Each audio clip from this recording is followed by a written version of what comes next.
Hey, it's the Nerdy Sports Fan. We're talking NFL Draft, and we're getting in the home stretch here, okay? It's only a few days away. Very exciting time for a lot of NFL teams. Most of the scouting departments have been sent home, so it's really just the GMs and their coaches making the final tweaks to the rosters.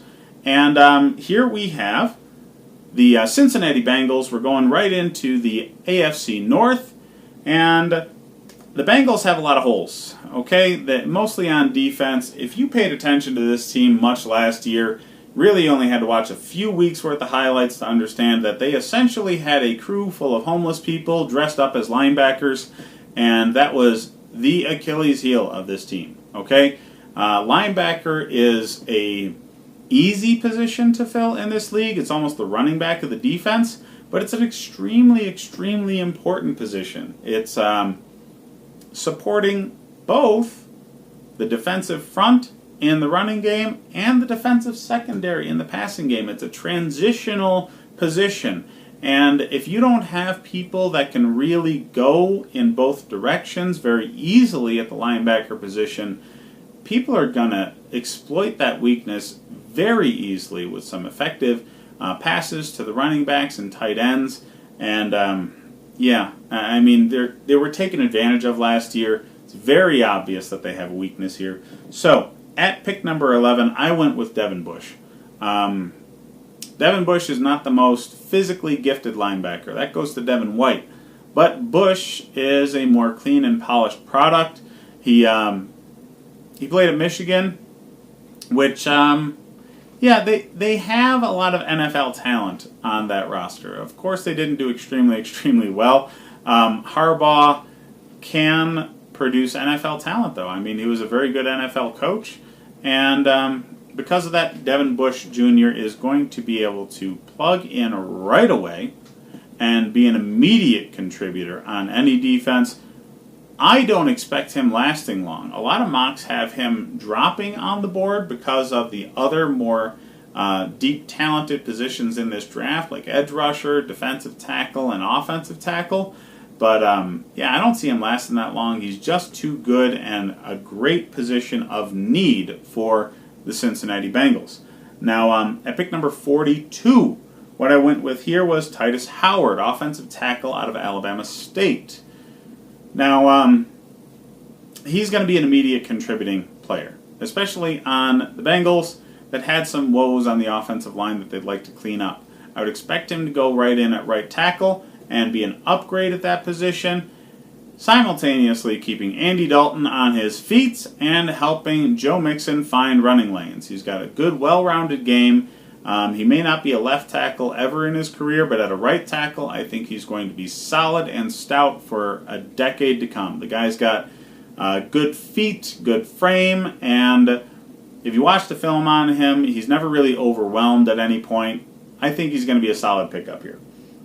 At pick number 72, went with Juan Thornhill, safety out of Virginia. Now, well-rounded player, and safety is a position of need on this defense. You could pick up another linebacker here as well because it's such a glaring need on this defense, but safety needs some love too. Defensive talent up the middle is very, very important, and very good defenses throughout history have always had a good defensive tackle, good linebacker, good safety, making sure the center of the field is defended extremely well. Especially important in today's NFL with how good tight ends have been. And in this division, that's not necessarily as important. Probably the most gifted tight end is Njoku, but unless you're counting Tyler Eifert when he's not injured. It's still important to have good safety play. And they were sorely missing that last year. Pick number 110, I think, is worth mentioning because here I went with Kahale Warring, tight end out of San Diego State. Now, this is sort of an Antonio Gates kind of pick. You're not picking him because he put a lot of tape out there as a great football player. All right, the guy's relatively new to football.